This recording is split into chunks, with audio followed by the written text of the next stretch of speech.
नमस्कार, टेक्निया न्यूज़ में आपका स्वागत है। आज हमारे साथ मौजूद हैं फिल्म लेखक और टेक्निया कॉलेज के पूर्व छात्र विजय कपूर, जिन्होंने college film blood group H से लेकर कई अन्य टीवी सीरियल्स और बालाजी टेली फिल्म्स की फिल्म कुक्कू माथुर की झंड हो गई में फिल्म लेखन किया है। आइए आपका स्वागत करते हैं।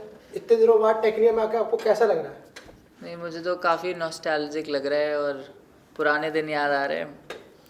तो अजीब सी फीलिंग है, मतलब अच्छी भी है और मिक्स्ड फीलिंग्स। हाँ, मिक्स्ड फीलिंग्स आ रही है। तो आपका टेक्निया कॉलेज से लेकर फिल्म तक का सफ़र आपका कैसा रहा? फिल्म लेखन तक का, मुंबई तक का सफ़र आपका किस तरह रहा? ये तो काफ़ी इवेंटफुल, लंबा, मज़ेदार और मुश्किल भरा भी, बट फिर अच्छा सफ़र रहा, बढ़िया रहा। यहाँ से शुरुआत की थी तो ऐसा क्लियर नहीं था कि क्या करना है एग्जैक्टली, कहाँ पहुँचना है, रेडियो करना है कि टीवी करना है कि प्रिंट करना है, कुछ आइडिया नहीं था। करते करते धीरे धीरे क्लैरिटी मिली। हमने एक दो छोटी पिक्चरें बनाई, शॉर्ट फिल्म्स बनाई, डॉक्यूमेंट्रीज़ बनाई, लोगों ने पसंद की। जहाँ भी हमने फेस्टिवल्स में भेजी तो थोड़ा बहुत अप्रिसिएशन मिला, फिर बेटर बनाया। बस उसी से समझ में आया कि यार ये एक ऐसा काम है शायद जो हम कर रहे हैं तो लोग उससे कनेक्ट हो पा रहे हैं। सो बस उसको फिर आगे। आपने जैसे बताया आपने सबसे पहले शॉर्ट फिल्म्स करी, तो टेक्निया में आपकी सबसे पहली फिल्म थी ब्लड ग्रुप एच। हाँ, तो आपका उसमें किस प्रकार का योगदान था? ब्लड ग्रुप एच, पवन मेरे क्लासमेट है, था, मतलब वो हम दोनों ने मिल के सोचा था। मृणाल एक लड़का था, कनिका थी हमारी टीम में, तो हम चारों लोग इस पे बैठ के डिस्कशन करते थे। ऐसा था कि ट्रक ड्राइवर्स की लाइफ पे कुछ किया जाए, उनकी लाइफ पे कुछ बनाया जाए। तो हमें पता नहीं था कि क्या कहानी, क्योंकि जब तक डॉक्यूमेंट्री ऐसी थी है कि हमें अपने सब्जेक्ट के बारे में आइडिया नहीं था। हम उनके बारे में जानना चाहते थे कि ट्रक ड्राइवर्स की लाइफ में क्या चलता है, कैसे उनकी दिनचर्या होती है, कैसी उनकी लाइफ होती है। तो पहले से बहुत ज़्यादा स्क्रिप्टिंग पॉसिबल नहीं थी, क्योंकि हमें पता ही नहीं है कि कैसी उसकी ज़िंदगी है, तो हम कैसे लिखेंगे उसको। तो बाद में तो हाँ, हम फिर निकल गए, कैमरा लिया हमने, कॉलेज से सपोर्ट मिला तो कॉलेज का कैमरा लिया। कॉलेज ने कभी नहीं अवेलेबल हो पाया तो हायर पे कैमरा लिया, और बस ट्रकों में शिमला भी गए, हरियाणा भी गए और हैदराबाद भी गए। उसके बाद आप हरियाणा से सीधे निकल के सीधा मुंबई पहुंच गए, और मुंबई में तो आपने बहुत फिल्मों में काम किया। आपकी कुक्कू माथुर की झंड हो गई फिल्म में, आपको किस प्रकार आपको वहाँ पे लेखन मिला? मैंने एक्चुअली एक शॉर्ट फिल्म बनाई थी दिल्ली में रहते हुए, फाइनल ईयर के आसपास, the two and fro life, ऐसी एक फिल्म बनाई थी। ये मैंने उन लोगों पर बनाई थी जो रोज़ दिल्ली में सुबह 9 बजे आ जाते हैं और शाम को 5 बजे दिल्ली छोड़ के चले जाते हैं। और ये 9 to 5 की जॉब के लिए वो लोग 5 to 9 घर से बाहर रहते हैं। तो सुबह 5 बजे उठ के निकलते हैं और ये अलग अलग जगहों से आते हैं, मतलब दिल्ली के बाहर से रेवाड़ी से आ रहा है कोई, यूपी वेस्ट यूपी साइड से आ रहा है, मुजफ्फरनगर से आ रहा है। तो उन लोगों को हमने एक्सटेंसिवली शूट किया, मतलब जहाँ से भी वो आते थे, ट्रेन से आते थे तो ट्रेन में शूट किया। मुझे याद है PD 170 कैमरा होता था, एक ट्राईपॉड होता था, और अकेला मैं, हाँ, ऐसा भी मैंने शिवाजी ब्रिज पे, तिलक ब्रिज पे, मेरठ से ट्रेन चढ़ी, हर स्टेशन पे उतर के दूसरे डब्बे में फॉर वैरायटी कि दूसरे डब्बे में। और मैंने बड़ी अमेजिंग चीज़ें देखी कि एक डब्बे में सब लोग न्यूज़पेपर पढ़ने वाले बैठे हुए हैं, मतलब वो रोज़ न्यूज़पेपर पढ़ते हुए आते हैं। दूसरे डब्बे में सोने वाले लोग हैं, और ये पैसेंजर ट्रेन से, मतलब जिनमें कोई रिजर्वेशन नहीं है, किसी का कुछ नहीं है, पर उनकी सीटें फिक्स हैं। तो दूसरे डिब्बे में आते हैं सोने वाले लोग, तीसरे डिब्बे में आते हैं भजन करने वाले लोग, तो भजन करते हुए आते हैं। अब मैं सोच रहा था कि किसी दिन कोई सोने वाला आदमी भजन वाले डब्बे में बैठ जाए तो उसका क्या हाल होगा। तो ऐसे इन लोगों को शूट करते रहे और वो एक फ़िल्म बनी। वो ओशियान से एक फेस्टिवल होता है बहुत अच्छा दिल्ली में, ओशियान सिनेफैन इंटरनेशनल फिल्म फेस्टिवल है, वहाँ पे मैंने भेजी। उसका लास्ट डेट था और जैसे तैसे करके, वो काफ़ी लंबी कहानी है उस दिन की, तो चप्पल टूट गई और कुतुब इंस्टीट्यूशनल एरिया जाना था, वहाँ पे उनका ऑफिस था, बारिश हो रही थी, पूरा फिल्मी कहानी है उसकी। तो वहाँ वो पिक्चर कबूल हो गई, तो उन्होंने फिर फ़ोन किया कि ये फ़िल्म अप्रूव कर रहे हैं, और उनका जो सेक्शन था उसमें फिर उन्होंने वो दिखाई पिक्चर।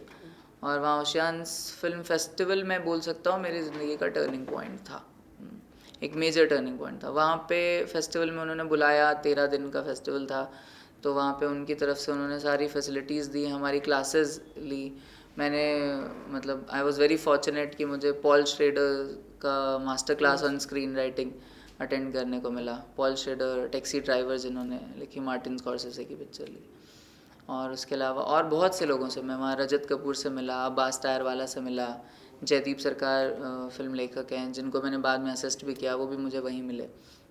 श्रीराम राघवन से मिला मैं, गोविंद निलानी से मिला, श्याम बेनेगल से मिला। तो वो एक मैं बोल सकता हूँ टर्निंग पॉइंट था। उसके बाद मैंने डिसाइड कर लिया कि मैंने एग्ज़ाम्स आगे देना चाहता था, मास्टर्स करना चाहता था, SRFTI का फॉर्म भी भरा था मैंने, बट वो एक फेस्टिवल ने मुझे थोड़ा बदल दिया कि यार वहाँ पे मेरे ही सेक्शन में FTI के पुराने पास आउट्स, मुझसे उम्र में बहुत ज़्यादा बड़े लोग, मैं अपने उसमें सबसे यंग 21 ईयर्स का था मैं तब, तो वो लोग भी आए हुए थे। तो मुझे लगा कि अभी मैं कहीं और जाऊंगा, वहाँ पे 3 साल पढ़ाई करूंगा, फिर उसके बाद बॉम्बे जाऊंगा, फिर वहीं से शुरुआत करूंगा।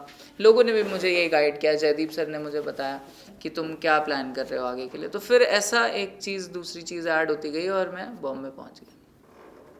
तो अब आप किस किस प्रोजेक्ट्स पर वर्क कर रहे हैं? अभी फ़िलहाल मैंने जी का चैनल है ज़िंदगी के लिए 150 एपिसोड का सीरीज़ लिख के अभी बस उसकी शूटिंग दिल्ली में ही चल रही थी, जनवरी से स्टार्ट हुई थी। वो प्रोजेक्ट अभी करंटली चल रहा है। तो आपने सर सब टीवी पे भी कई चैनल्स में अपना योगदान दिया है, तो उनके बारे में आप कुछ बताना चाहेंगे? सब टीवी एक लौता कॉमेडी का चैनल हुआ करता। जी जी जी। अभी बाकी चैनल्स भी थोड़ा कॉमेडी ट्राई करने लगे, पर शुरुआत से वही एक चैनल था। उन दिनों भी जब मैं 2009 में बॉम्बे गया था तब वही एक चैनल हुआ करता था, और मुझे कॉमेडी लिखने का उन दिनों मन होता था। तो मुझे कुछ लोग ऐसे मिले जो कॉमेडी बनाना चाहते थे, तो मैंने उनके लिए कुछ लिखा, मैंने कुछ पायलट्स लिखे। और भी सब टीवी के काफ़ी शोज़ में, चिपलुनकर उनका शो आता था, चंद्रकांत चिपलुनकर, उसके कुछ एपिसोड्स लिखे। सब टीवी के जो अंदर हैं, जो बैठे हुए हैं लोग, उनको मेरी राइटिंग शायद कुछ पसंद आती, तो बीच बीच में वो अपने कुछ शोज़ के लिए बुलाते रहते थे कि इसको थोड़ा 2-4 एपिसोड कंट्रीब्यूट कर दीजिए। बहुत ज़्यादा टेलीविज़न राइटिंग मैंने नहीं किया। ये ज़िंदगी का जो शो है, ये पहला फुल फ्लेजेड जिसे बोलेंगे, जिसमें मैंने कहानी पे भी, स्क्रीन प्ले पे भी, डायलॉग्स पे भी, हर जगह पे काम किया। तो sir blood group H film के बाद और अब तक आपने चंद्रकांत चिपलुनकर के बारे में बताया, कुकुमातुर झंडू के बारे में बताया, तो यहाँ पे बहुत से स्टूडेंट्स हैं टेक्निकल कॉलेज में जिसमें आप भी पढ़े, तो वो भी चाहते हैं कि वो भी कई लेखन में अपना रुचि रखते हैं। हाँ। तो उनके बारे में आप कुछ बताना चाहें, उनको किसी प्रकार का मैसेज देना चाहें जिनसे उनको आपसे प्रेरित हो गए, उनको इंस्पिरेशन मिले, कुछ मिले? जी, मैं ये बोलना चाहूँगा कि ये रीड है, चाहे वो फिल्म्स हो, चाहे अब वेब सीरीज़ बनने लगी है, चाहे टेलीविज़न है, एड्स है, जो रीड है उसकी जो स्पाइन है वो दैट इज़ राइटिंग। तो एक वो बोलते हैं हमारे प्रोफेशन में कि you can make a bad film out of a good script, but you can't make a good film out of a bad script. So लेखकों की बहुत ज़रूरत है इंडस्ट्री को, और बहुत छोटी सी इंडस्ट्री, दूर से बड़ी लगती है। आज हम किसी आदमी के बारे में बात करते हैं, कल परसों वो हमें मिल जाता है। लेखकों की बहुत ज़रूरत है। आप लोग अपने ऊपर मेहनत करिए, अपनी कहानियाँ अगर आप नहीं कहेंगे, आप नहीं लिखेंगे, तो और कोई नहीं लिखेगा। तो अच्छा कर सकते हैं, अपॉर्चुनिटीज़ काफ़ी हैं। मास कम्युनिकेशन के बच्चों के लिए आप किसी प्रकार का मैसेज देना चाहिए? मास कम्युनिकेशन इतना वास्ट वो है, फील्ड है, उसमें रेडियो खुलता है, अखबारों में काम कर सकते हैं, मैगज़ीन में काम कर सकते हैं, पर मैं ये चाहता हूँ कि बहुत जल्द एक प्रॉपर गाइडेंस है यहाँ पर। एक डायरेक्शन चुनने की ज़रूरत है कि जब आप निकल रहे हैं कॉलेज से, तो आपको पता होना चाहिए कि आप यहाँ से बहुत सारे रास्ते खुलते हैं, आप कौन से रास्ते पे चलना चाहते हैं। फिर एक बार आप वहाँ पहुँच जाते हैं, आप उसमें खुद को, आपको महारत होनी चाहिए कि अगर मैं रेडियो शो करना चाहता हूँ या मैं टीवी में जाना चाहता हूँ, एक छोटे छोटे गोल्स आपको बनाने चाहिए। मतलब एक बड़ा सपना लोगों के पास होता है शायद, जब वो आते हैं एग्ज़ाम देते हैं यूनिवर्सिटी का और कोर्स में एडमिशन लेते हैं, तो शायद सबको टीवी पे दिखना होता है कि मैं ना न्यूज़ एंकर, एक दिन न्यूज़ रीडर बन जाऊँ, लेकिन वो एग्जाम देते समय लोग, हाँ, उनके दिमाग में ये रहता है। पर जब यहाँ आने के बाद इतने सारे और रास्ते खुलते हैं, तो सिर्फ वही एक, कितने चैनल्स हैं हमारे पास, कितने न्यूज़ चैनल्स हैं, और उसमें कितने ही न्यूज़ रीडर्स हैं, और उनके आप बैकग्राउंड्स देखिए, वो रिपोर्टिंग से 10-10 साल रिपोर्टिंग करके आते हैं, या उनका और चीज़ों में एक्सपीरियंस रहता है, दूसरे दूसरे फील्ड से भी आते हैं। तो मैं यही बोलूँगा कि सिर्फ न्यूज़ एंकर बनने के लिए मास कॉम मत ज्वाइन करिए, उसमें बहुत सारी और संभावनाएं बहुत फील्ड्स हैं जिनको एक्सप्लोर किया जा सकता है। सर। टेक्निया में वापस आए, टेक्निया का सबसे बड़ा फेस्ट होता है वर्चस्व, बीजेएमसी वालों का, बीजेएमसी के मास कम्युनिकेशन के स्टूडेंट्स के लिए सबसे बड़ा फेस्ट यही है। चलिए। यहाँ पे हर कोई अपना टैलेंट शोकेस करता है। आपके समय में भी एक वर्चस्व फेस्ट हुआ था, हाँ। तो उस टाइम में और अब के टाइम में किस तरह का आप चेंजेस देखना चाहते हैं वर्चस्व? अब ये तो वर्चस्व आप दिखाएंगे तो पता चलेगा कि अब कैसा होता है। हमारे टाइम पे तो हमसे जितना हो पाया, तब शुरुआती नेसेंट स्टेजेस में था ये हमारा फेस्टिवल, तो ठीक ठाक ही हो गया था।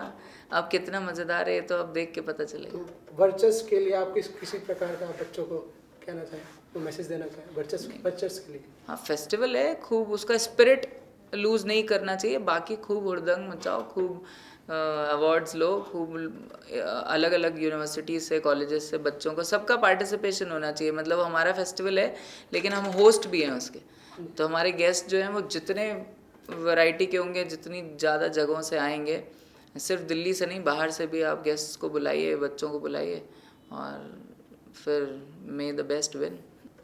तो ये थे विजय कपूर, जिन्होंने फिल्म लेखन में बहुत बड़ा योगदान दे रहे हैं, और आशा करते हैं आने वाले समय में फिल्म लेखन से ये हमें मनोरंजन देते रहेंगे। बाकी ताज़ा खबरों के लिए देखते रहिए टेक्निया न्यूज़।